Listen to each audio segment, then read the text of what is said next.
ஐயோ, இனி நீ என்ன விளக்கம் கொடுத்தாலும் நீ நீ என்ன சந்தேகப்பட்டுட்டேன்ற எண்ணத்துல இருந்து காலத்துக்கு என்னால வெளியில வர முடியாது. நீ அவ்வளவுதான்ல. இவ்வளவு நாள் நம்ம வாழ்ந்த வாழ்க்கைக்கு ஒரு அர்த்தமே நம்ம போச்சுல. அவ்வளவுதான்ல.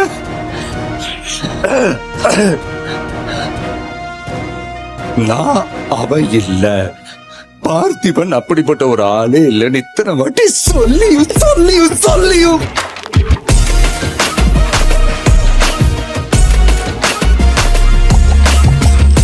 தாஸ் அண்ட் கோ அதை மொத்தமாக கட்டி ஆண்டவன் ஆண்டனி தாஸ். தனக்கு ஒத்து வராத ஆளுங்களை மறக்கிற மன்னிக்கிற பழக்கமே கிடையாது ஆண்டனிக்கு. கொஞ்சம் கருணையே இல்லாம இந்த உலகத்திலேயே ஆண்டனி நம்புற ஒரே ஆள் என்னதான் மேனேஜ்மெண்ட் பிசினஸ் மேல இருந்து அவங்க பார்த்துக்கிட்டாலும் கீழே கிரவுண்ட்ல இறங்கி வேலை செய்யறதுக்கு ஒருத்தர் வேணும்ல. லியோ தாஸ்.